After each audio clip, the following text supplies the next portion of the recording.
Shabbat Shalom. O cor em Israel é um bocadinho melhor. Shabbat Shalom. Esta é a forma que em Israel nós cumprimentamos e desejamos um bom sábado para si, para a sua família, um sábado abençoado, um sábado que o Espírito de Deus o possa realmente consolar. Esta manhã o Byron não estava muito inspirado, não foi o Byron que trouxe a coroa, e ele pediu-me para vir apresentar a minha história. Eu sei que houve um Campori há pouco tempo onde falaram muito de mim, nas minhas costas, e hoje eu estou aqui para contar a minha história, a minha versão da história. Vou tentar não vos maçar com a mesma história, mas tirar algumas aplicações da minha experiência. Esta manhã o Byron perguntava-me qual é o título do culto. E eu disse, pergunta a Deus. Ele disse, bom, eu posso perguntar a Deus, mas era mais fácil se me dissesse o título do culto. Não, Byron, o título do culto é Pergunta a Deus. E vocês hoje também vão me ajudar repetindo o título deste culto. Porque várias vezes vamos precisar de fazer esta pergunta. Pergunta a Deus. Vamos treinar? Ok, vamos treinar? Muito bem. Obrigado, está um bocadinho melhor. Começando a história pelo princípio. Onde é que eu nasci? Pergunta a Deus não vale. Onde é que eu nasci? Belém. Ok, nasci em Belém, 1000 anos antes de Jesus nascer. Portanto, neste momento, também em Belém, neste momento tenho 3000 anos. Estou bem conservado graças ao outfit que a Ana Lúcia me arranjou. Aqui está Belém, a cerca de 10 km de Jerusalém. Sou filho de 8, sou o filho mais novo dos 8 filhos de Jessé. E estava na minha tarefa habitual, que era pastar as ovelhas do meu pai, tocar a minha harpa. Aliás, gostaria de vos dizer que o meu momento ainda há pouco não foi dos meus melhores momentos, mas lá em casa do Byron não havia harpas, só havia violas. Portanto, felizmente, a boa voz da filha que o Byron me emprestou salvou o momento. O mensageiro chegou e disse, Davi, tens que ir para casa do teu pai. Mas porquê? O que é que se passa? Com urgência tens que ir para casa do teu pai. Lá fomos e quando cheguei estavam reunidos à mesa, parece que só faltava eu e eu comecei a coçar a cabeça, mas calhar que eu me esqueci deste convite para almoçar. O que é que se passa aqui? Quando Samuel me viu, o Senhor falou-lhe alguma coisa e Samuel pegou no vaso e ungiu-me. Ungiu-me naquele momento. E, meus queridos, deixem-me dizer-vos que há toda uma história antes da unção e depois da unção. A minha vida mudou a partir dali. Eu voltei para as ovelhas do meu pai, mas agora a forma como eu tocava a harpa era diferente. O Senhor me inspirava. A forma como eu olhava para as ovelhas, o carinho que eu tinha com as ovelhas, era diferente. O Senhor me inspirava. Posso dizer que Ellen White escreveu desta maneira e disse assim, ao ver o amor de Deus em todas as providências da sua vida, seu coração palpitava com mais fervorosa adoração e gratidão. Sua voz soava com mais magnificente melodia. Sua harpa era dedilhada com alegria mais exultante. E o jovem pastor ia de força em força, de conhecimento em conhecimento, pois o Espírito do Senhor estava sobre ele. Ellen White estava certa. E aproveito para dar a publicidade. Leiam Ellen White. Realmente, ela é uma profetisa correta. E tem coisas exatamente extraordinárias. Era exatamente assim que eu me sentia. Fiquei a saber que eu tinha sido ungido porque Saul tinha sido rejeitado. Porquê é que Saul tinha sido rejeitado? Porque não perguntou a Deus. Porque Saul se importava mais com a sua própria vontade do que com a vontade de Deus. Porque resolvia as coisas da sua maneira e não perguntava a Deus como resolver. E por isso Saul foi rejeitado. E Saul começou a ter perturbações. A sua mente começou a não estar clara. Começou a estar depressivo, maníaco. E os seus conselheiros disseram, temos que arranjar música para o rei. A música vai fazer-lhe bem. Vai ajudar a sua mente a que ele possa estar mais calmo. E realmente, reparem que antigamente não era como hoje. Hoje, vocês pegam na telefonia, no disco de vinil, na cassete, no CD e põem música. Não, tempo errado. Hoje, vocês pegam no YouTube, no Spotify, no Apple Play e põem uma música para tocar. Certo? Naquele tempo não era assim. Se querem música, tem que ser vocês a tocar, tem que ser vocês a cantar. E por isso, não havia forma de pôr o rei a ouvir música, senão eu ir lá. Eu ir lá porque fui convidado. Reparem como é que fui convidado.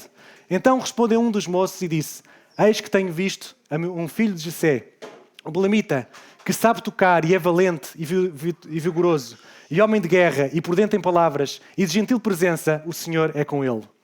Que bonito testemunho, não é verdade? Mas deixem-me dizer que eu não sei quem era este moço. Não sei onde é que ele me ouviu, não sei como é que ele sabia tanto sobre mim e não sei como é que ele se foi impressionado para dar esta mensagem ao rei. O que eu vos posso dizer com esta experiência é que, como diz Epicuro, que nasceu uns anos depois de mim, diz assim: faz tudo como se alguém te contemplasse. E é verdade, meus queridos. Eu não sei onde é que aquele jovem me viu, mas realmente eu impressionei-o de alguma forma, da minha forma de ser, porque o Senhor realmente me instruía. Claro que na Bíblia encontramos a mesma palavra, diz: somos feitos espetáculo ao mundo, aos anjos e aos homens. É a mesma coisa, pelas palavras de Paulo. Reparem, meus queridos, eu não sei que tipo de filho, que tipo de pai, que tipo de irmão, que tipo de amigo, que tipo de colega vocês são, quando estão a ver e quando não estão a ver. Eu não sei, meus queridos, que tipo de estudante vocês são, se são bons estudantes ou maus estudantes, se dedicam ou não dedicam, que se são bons trabalhadores ou trabalham o mínimo ou fazem o mínimo e queixam-se do que fazem. Eu não sei se já estão na função de reformados e por isso também não querem fazer mais nada porque já estão reformados. Eu não sei, mas uma coisa vos posso dizer: façam tudo como se alguém nos contemplasse, porque Deus contempla-nos, os anjos contemplam-nos, mas há muitos que nos contemplam também, os nossos amigos e inimigos, familiares. Somos espetáculo ao mundo, sem nós sabermos. Tenham atenção realmente ao testemunho que dão. E, meus queridos, eu vou aproveitar, ele não está aqui e é feio falar nas costas dele, não é? Mas já que vocês falam nas minhas, eu vou falar nas costas dele. Vou falar-vos aqui uma experiênciazinha do Byron, que acho que é bom para aplicar aqui. Eu prometo que, como diz as regras, vou elogiar em público e repreender em privado. Depois, em privado, eu falo com ele. Mas agora, em público, gostaria de apresentar-vos uma experiência do Byron. Sabem que o Byron, o ano passado, chegou, digamos, podemos chamar assim, o topo da carreira. Foi convidado para ser diretor de enfermagem do Hospital da Luz Amadora. É um sítio que não é fácil chegar lá. O Hospital da Luz tem muito prestígio, muito conceituado. E reparem que para chegar lá não é de qualquer maneira. O que é preciso? É preciso ser bom desde o início. É preciso ser bom quando vêm e quando não vêm, para que possam ser reconhecidos e chegar àquela tarefa. E, meus queridos, a experiência do Byron, a minha experiência, diz exatamente isto. Se formos bons naquilo que fazemos, o Senhor nos dará coisas maiores. O Senhor nos fará chegar a sítios mais altos. Voltando à música.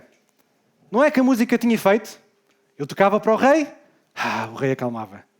A seguir, eu ia-me embora para as minhas ovelhas, chamavam-me outra vez de urgência: vem que o rei precisa outra vez de ti. Lá vinha eu tocar para o rei. Mas será que era um tratamento? Será que eu estava a tratar o rei? Ou estava a dar um paliativo ao rei? Sabem, eu hoje em dia apreciei que vocês, os jovens, têm muito esta coisa de pôr os fones nos ouvidos e ouvir umas músicas. Lá está, conseguem ouvir música em todo lado, na altura não era assim. E realmente a música tem um efeito muito grande na nossa cabeça. Mas deixem-me dizer-vos uma coisa. Os servos do rei acertaram no diagnóstico. O rei estava perturbado. Mas não acertaram no tratamento. O rei não precisava de música. Sabem porquê? Porque a música mexe com as nossas emoções, mas não resolve problemas. Qual era a solução para Saul? Qual era a solução para Saul? Seria perguntar a Deus. Essa era a resposta para Saul. Esse era o tratamento. Se ele realmente começasse a fazer as coisas como Deus diz e não como a sua cabeça diz. Só assim é que ele poderia encontrar a paz que precisa. Enquanto ele andava preocupado com a sua própria vontade, em vez de procurar a vontade de Deus, ele não saía daquele marasmo. Deixem-me dizer-vos uma coisa. Muitas vezes a música é apenas um paliativo, não é um tratamento. Eu não percebo muito bem desta história de paliativos e tratamentos, porque Ellen White só apresentou a mensagem da saúde há cerca de 2 séculos atrás, não foi no meu tempo, mas o Byron explicou um bocadinho e deu-me assim este exemplo. Sabes, Davi, quando chega lá ao hospital alguém com infarto, nós tratamos do infarto, mas é apenas um paliativo, porque o tratamento era a pessoa deixar de fumar. Sabes, quando alguém chega lá ao hospital com uma ferida no sobrolho, nós tratamos da ferida no sobrolho, mas é apenas um paliativo, porque o tratamento era a pessoa deixar de beber. Sabem, quando alguém chega lá ao hospital com uma intoxicação medicamentosa, nós tratamos dessa pessoa para que ela não morra, mas isso é apenas um paliativo, porque o tratamento era tratar dos distúrbios emocionais que fazem a pessoa querer se matar. Quando alguém chega ao hospital com uma diabetes descompensada, nós tratamos a diabetes descompensada, mas é apenas um paliativo. Porque o tratamento era a pessoa controlar a alimentação, fazer exercício físico. Quando alguém chega lá ao hospital com uma dor nas costas, com uma dor no ombro, Nós tratamos a dor nas costas, a dor no ombro. Mas é apenas um paliativo. Porque o tratamento era a pessoa fazer exercício físico. Muitos destes são realmente paliativos, não são tratamentos. Mas agora vocês dizem assim, ok, então, por ser um paliativo, não devia ter dado este paliativo ao rei Saul? Claro que devia. Porque se eu não desse paliativos ao rei Saul, provavelmente quando chegasse a minha altura de governar já não tinha reino, que ele já o tinha destruído. Tal era o seu feitio. Meus queridos, eu não sei na vossa vida quem é o Saul que tem na vossa vida. A quem é que vocês têm que muitas vezes dar paliativos, amenizar a sua dor. Pode não ser o tratamento, pode não resolver definitivamente, mas essa é a nossa função aqui nesta terra também. Dar os paliativos, ajudar a quem precisa, mesmo que não seja a solução definitiva. Mas também achei uma coisa interessante, é que vocês vivem numa época extraordinária. Vocês têm tudo. O meu palácio, comparado com as vossas condições de hoje em dia, é uma barraca. Okay? Vocês têm tudo e à distância de um dedo. De um dedo vocês controlam tudo. Têm música quando quiserem, têm telemóvel para ver o que quiserem, têm internet, têm Netflix, têm TikTok, têm Instagram, têm tudo. E muitas vezes eu acho que isto serve como paliativo para as vossas vidas. Também nós nos alimentamos com paliativos muitas vezes. Porquê? Porque em lugar de eu tenho que ir fazer isto, tenho que fazer aquilo, deixa-me sair aqui um bocadinho da internet que eu preciso de me entreter um bocadinho. Eu não estou com vontade de estudar, prefiro fazer isto. Eu não estou com vontade de trabalhar, prefiro fazer aquilo. E muitas vezes também andamos a paliar a nossa vida e não resolvemos o problema. E como é que se resolve o problema? Este coro não está muito bom. Este coro está fraquinho. Não sei se não os consegui convencer. Vamos ver se até ao final melhoramos.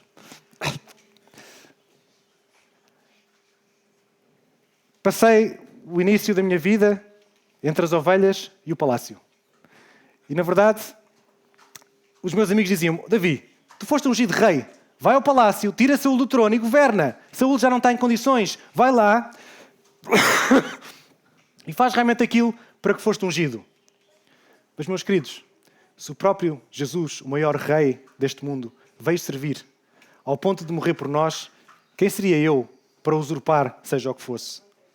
Não era esta a vontade do Senhor. Eu servi o Senhor. E, meus queridos, vocês aqui hoje também foram chamados para servir. Foram chamados para ser reis, representantes do Deus do universo. Mas o maior rei é aquele que serve. E são chamados para servir. E deixem-me dizer-vos, meus queridos, mesmo que teremos que dar só paliativos às pessoas até chegar ao tratamento, uma coisa é certa. Quem não vive para servir, não serve para viver. Entende esta palavra? Quem não vive para servir, não serve para viver. Houve uma altura que mudou tudo. Desta história vocês lembram-se bem. O gigante Golias vinha à frente e chamava, arranjem um homem de Israel para resolver isto de mano a mano, de um para um. E quem ganhar a batalha, entre nós, ganha a vitória para um lado ou para o outro. E durante 40 dias ele vinha, dizia isto, e dizia mais despautérios contra o rei de Israel, dizia mal, dizia que não era poderoso. E eu cheguei lá e fiquei abismado com aquilo que estava a ouvir. E os meus irmãos de sangue, os meus irmãos de fé, também nada faziam. Estavam todos com medo. Pensei, mas o que é que se passa aqui? Sabem que em Israel nós também tínhamos um gigante. Sabem quem é? Não sabem quem era gigante? Esse era dos filisteus. Quem era o gigante de Israel? Eu vou-vos contar. Saúl era mais alto do que qualquer outro homem em Israel. O nosso gigante era Saúl. Porquê é que Saúl não foi lutar com Golias? Porque ele não perguntou a Deus. Acham que se Saúl perguntasse a Deus se era para lutar com Golias, Deus não dizia vai? Saúl não foi lutar com Golias e aquilo ainda mexeu mais comigo. Muito bem? Peguei em 5 pedras e costumam perguntar assim, e Davi, porquê é que pegaste em 5 pedras? Tinhas medo de errar à primeira? Eu queria vê-los a lutar com um gigante só com uma pedra. Mas não, eu peguei em 5 pedras, sabem porquê? Porque havia um boato. E o boato era que Golias tinha mais 4 irmãos. Então era uma pedrinha para cada um dos gigantes. Mas vocês agora dizem, ok, mesmo assim, pedrinhas contra gigantes, o que é que se pode fazer? Não estão a ver bem. É que são pedrinhas mais Deus. Esta é que faz a diferença. Vocês podem ter só uma pedrinha na mão, mas se tiverem mais Deus, a coisa está resolvida. E, meus queridos, deixem-me dizer-vos também que existe a nossa parte, existe a parte de Deus. Deus faz a parte dele, mas nós também podemos fazer a nossa parte. É que deixem-me explicar-vos uma coisa. Eu tocava a minha harpa. Eu pastava as minhas ovelhas, mas eu também treinava com a minha funda. Passava muitas horas a atirar a minha funda, cada vez alvos mais longe, mais pequenos, e eu treinava para, quando precisasse, conseguir fazê-lo bem. Meus queridos, treinem com o que têm na mão. Façam bem com o que têm na mão. Eu podia dizer assim, vocês podem ouvir música e podem passear os livros, mas também precisam de estudar, meus queridos jovens. Golias, quando me viu, ficou, mas sou eu algum cão para vires comigo com paus? E eu apenas respondi que ia em nome do Senhor e queria provar perante Ele, perante todos os que existe um Deus poderoso em Israel, inclusive para os meus irmãos de Israel, que parece que se tinham esquecido. Vocês sabem o resto da história, mas deixem-me só concluir da seguinte maneira. De Deus não se goza. Nem que demore 40 dias, ou 40 anos, ou o tempo que for, Deus será exaltado. A partir daquele momento, da vitória do Golias, deixei de poder voltar para as ovelhas do meu pai. Saúl quis ficar comigo do palácio. No palácio conheci um amigo, chamado Jonatas, vocês já ouviram falar muito desta nossa amizade. Realmente juntos fizemos coisas maravilhosas nas mãos do Senhor. Foi muito bom. E reparem que, se eu tivesse, quando fui ungido, chegado ao palácio e tirado Saúl do reino e sentasse lá para governar, o que é que eu ia fazer? Eu só sabia tratar de ovelhas. Aquele tempo em que eu estive no palácio a tocar para o rei, aquele tempo em que eu vivi no palácio, serviu para eu conhecer o mundo político. Para perceber como é que as coisas funcionam, como é que se anima as pessoas, como é que se motiva para ir à guerra, como é que se resolve problemas. Está certo, eu aprendi tanto pela positiva como pela negativa. Com Saúl aprendi muito pela negativa, mas nós podemos aprender das duas maneiras, quer queiramos, quer não. Sabem quanto tempo eu tive ali? 15 anos. 15 anos entre ser ungido e ser rei, passaram 15 anos. 15 anos até que realmente pudesse ser rei. Mas houve uma altura em que tudo mudou, nestes 15 anos. Foi uma altura de uma grande guerra, em que, novamente, nós saímos vitoriosos. Eu vim a entrar em Israel e as mulheres começaram a cantar: Saúl feriu milhares, porém Davi 10 milhares. E isto tornou-se viral no TikTok de Israel. E como as coisas se tornam viral, começaram a tocar na cabeça das pessoas.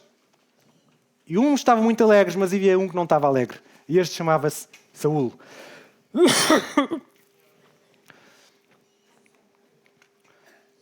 Saúl tinha dificuldade em lidar com o sucesso dos outros. Conhecem pessoas assim? Lá na vossa escola tem pessoas assim? No vosso trabalho tem pessoas assim? Há pessoas que, por ver o sucesso dos outros, acham que isso os faz menos sucedidas. Sentem que é uma afronta para eles. E Saúl tinha este problema, mas por uma razão muito simples. Porque Saúl não perguntava a Deus. Sabem o que é que ele perguntava? À multidão. Será que eles gostam de mim? Será que eu estou a fazer bem como eles gostam? Será que eles estão a ver quão bem eu estou a governar? Será que eles estão realmente... Meus queridos, enquanto nós olharmos para a multidão, em vez de olharmos para Deus, nós vamos errar o alvo. E vamos ser tal qual Saúl, tristes pelo sucesso dos outros e achar que nós somos o pior do mundo e os outros é que são bons. Meus queridos, perguntem a Deus. Era a solução que realmente de Saúl. Saúl era aquele, agora vocês já estudaram isto, era aquilo que se chama bipolar. Ele tinha momentos de depressão, em que ficava muito triste, e tinha momentos de raiva, em que queria matar todos os que aparecessem à sua frente. Foi num desses momentos de raiva que ele tentou me atingir. Se vocês lerem Ellen White, está bem escrito em que ela diz que se não fosse Deus, eu não estava aqui para contar-vos a história, tinha morrido naquele dia, Deus afastou aquela lança para que eu pudesse realmente continuar a viver. A partir daí, fui enganado e fui perseguido. Saúl procurava os meus erros a todos os dias, ver se eu errava em alguma coisa. Eu, por outro lado, procurava a aprovação de Deus. É interessante, não é?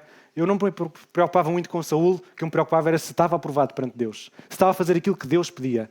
Porque se eu estivesse a fazer o que Deus pedia, Saúl podia fazer o que quisesse. Até me podia matar. Mas se eu estivesse nas mãos de Deus, não importa. E, meus queridos, Saúl prometeu-me Merab. Merab era a filha mais velha dele. Prometeu-me Merab se eu fosse para uma batalha impossível. Mandou poucos homens para irmos contra muitos homens. O que é certo é que o Senhor foi connosco. O Senhor nos ajudou.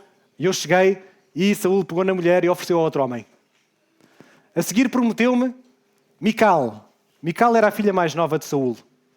Eu tinha um crush por Mical. Mical era gira. E eu tinha assim um crush por ela e pensei, bom, isto vai ser bom.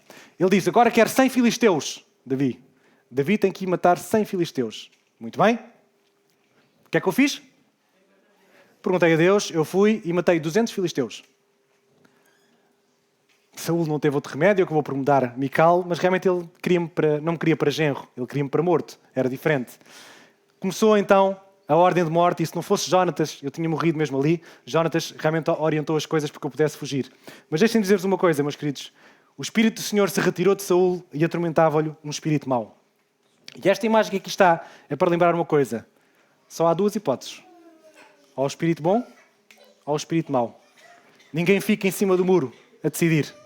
Ou é governado por um espírito bom, ou é governado por um espírito mau. E Saul entrou nesta reta descendente com o espírito mau. Foram 10 anos de gato e rato. 10 anos em que o podia usar para outras coisas e que tive que usar para fugir de Saul. Houve algumas histórias interessantes, conto-vos 3. A primeira, Saul mandou um batalhão vir ter comigo para me matar. O batalhão foi apanhado pelo Espírito de Deus e começou a profetizar. Saul mandou um segundo batalhão. O segundo batalhão foi apanhado pelo Senhor e começou a profetizar. Saul mandou um terceiro batalhão. O terceiro batalhão foi apanhado pelo Espírito do Senhor e começou a profetizar. Saul próprio foi lá, e quando Saul próprio foi lá, o próprio Espírito de Deus veio com Saul e Saul começou a profetizar. Deus trabalha de maneiras interessantes, não é? Houve mais 2 outras histórias. Saul veio atrás de mim com 3.000 homens. Nós éramos 400. Se fizerem as contas, dá mais de 7 contra 1, portanto, humanamente impossível, certo? Como é que nós iríamos chafar disto? Mas, curiosamente, Saul entrou dentro da caverna onde nós estávamos. Deus sabe o que faz. Quando Saul entrou dentro da caverna, os meus homens disseram: Davi, é a tua oportunidade. Deus está-te a dar de bandeja. Mata Saul. Não, mas eu não posso matar Saul. Mas o meu Saul quer-te mal. Mas o Saul quer-te matar. O Saul enganou-te. Não achas que é Deus que está a dar? Saul nas tuas mãos. Era tentadora a proposta, mas a minha consciência dizia que não. Cortei um pouco do manto de Saul, deixei-o que ele saísse. E quando ele saiu da cova, vim à porta e mostrei-lhe: Saul, podia-te ter morto hoje, mas não te matei. E diz-nos que Saul vai dizer: mais justo és tu do que eu, pois tu me recompensaste com o bem e eu te repensei com o mal. Chorou, prometeu que não me ia fazer mal, mas eu sabia que Saul já estava muito longe de realmente se poder arrepender. Uma outra oportunidade. Mais uma vez, Saul, com muitos homens, veio ter comigo. Eu peguei em Abissai e em Abissai fomos até ao acampamento de Saul durante a noite. Quando cheguei lá, havia a lança do rei pregada no chão com o seu cântaro e Abissai diz: Davi, é só um toque, é só pegar na lança e espetar o rei só uma vez contra o chão e está resolvido. Eu não ia fazer isso. Não ia fazer isso ao ungido do Senhor. Peguei na lança, peguei no cântaro, vim até cá acima e chamei Saul. Saul, hoje poderia ter morto, mas não o fiz.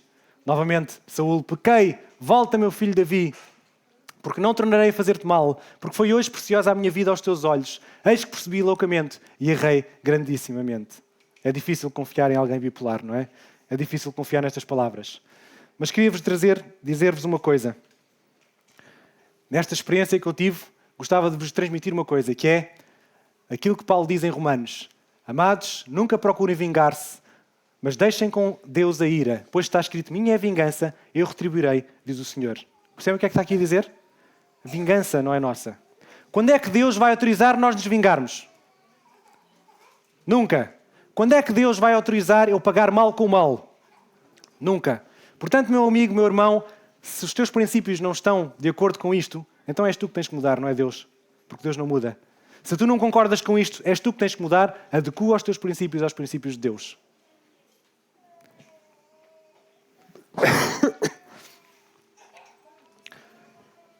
Saul e Jonatas morreram, não às minhas mãos, e eu comecei a reinar aos 30 anos de idade. Aqui alguém tem menos de 30 anos? Ainda há aqui uns a enganar-me, mas outros... Eu também não tenho 3.000 anos, pronto, é justo. Ok. Eu queria dizer àqueles que têm menos de 30 anos, já estão à espera de ser reis agora? Há coisas que temos que esperar, meus queridos. Eu sei que vocês vivem num mundo muito apressado, onde tocam e está feito. Mas há coisas que temos que esperar e as coisas boas fazem-se esperar. Portanto, façam o bem, façam bem o que têm na vossa mão agora. Usem a vossa funda, treinem a vossa funda. Um dia chegarão lá. Mas não queiram pôr a carroça à frente dos bois. Perguntem a Deus qual é o caminho a seguir. Meus queridos, eu conquistei a fortaleza de Jebus com Joabe. Jebus era uma fortaleza que era considerada impenetrável, que ninguém conseguia lá chegar. O Senhor deu-nos Jebus e Jebus transformou-se em Jerusalém foi a capital que nós escolhemos, que dava para perto para todas as tribos. Fiz uma parceria com Irão, o rei de Tiro, construímos Jerusalém, construímos os palácios de Jerusalém, mas quem não ficou muito contente com esta parceria foi os filisteus. Os filisteus vieram para nos atacar. E o que é que eu fiz? Perguntei a Deus. O que é que Deus me disse?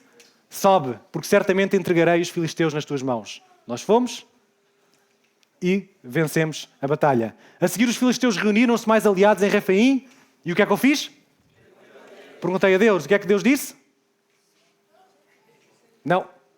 Deus disse, não subirás, mas rodeia por detrás deles e virás a eles por defronte das amoreiras e há de ser que, ouvindo tu um estrondo de marcha, pelas copas das amoreiras, então te apressarás, porque o Senhor saiu então diante de ti e ferirei o arraial dos filisteus. Reparem que o Senhor até me deu a estratégia de como vencer. Meus queridos, porquê é que não perguntamos mais vezes a Deus? Ele tem as estratégias. Posso ir? Não, não podes ir, tens que ir desta maneira. E fui, e admirem-se. Resultou. Resolvemos aquele problema. Mas deixem-me dizer-vos também uma coisa, meus queridos. Sabem porquê é que o rei Davi foi o rei Davi? Porque foi também o pastor Davi. Porque quando o rei Davi achou que era rei demais, era bom demais e era rei, cometeu erros. Um dos erros chama-se Batseba. Então, a mensagem que eu tenho para vocês hoje também é quando alguma vez chegarem a reis, não se esqueçam de onde vêm. Vou-vos contar também uma experiência interessante do outro que lá está em casa. Se vocês forem ao parque automóvel do Hospital da Luz, vocês vão lá ver Volvos, vão lá ver Mercedes, topo de gama, carros elétricos, carros bons, e vão lá ver uma Rock Rider ST520. Sabem o que é este veículo? É uma bicicleta e não tem motor elétrico, é daquelas que tem que se dar ao pedal se queremos andar. Ok? Se forem no outro dia, vão ver lá os Kelly G. Sabem o que é esse veículo, Kelly G? São os ténis de corrida de marca branca ali do Decathlon ali em cima. Quando o Byron se tornou diretor de enfermagem, disseram assim, tu agora não podes ir de bicicleta para o trabalho. Agora não podes vir a correr para o trabalho. Agora, diretor de enfermagem, vem dessa maneira para o trabalho. Meus queridos, o rei Davi foi rei Davi porque foi também um pastor Davi. E ele manteve a sua coerência. Meus queridos, quando subirmos na vida, se alguma vez subimos na vida, quando subirmos, e sempre subimos alguma vez, nas mãos de Deus subimos sempre, lembram-se das nossas origens, lembrem-se de perguntar sempre a Deus. Para terminar, este foi um momento feliz, a Arca da Aliança. Nós quisemos trazer a Arca para Jerusalém. Fizemos várias tentativas, as coisas não correram bem, finalmente conseguimos trazer, e quando a Arca da Aliança passou pelos portões de Jerusalém, foi uma alegria. Lá em cima os guardas cantavam, levantai, ó portas, as vossas cabeças, levantai-vos, ó entradas eternas, e entrará o Rei da Glória. E cá embaixo as mulheres perguntavam, quem é este Rei da Glória? E os outros respondiam, o Senhor forte e poderoso, o Senhor poderoso da guerra. Foi realmente uma alegria muito grande quando a Arca chegou até Jerusalém.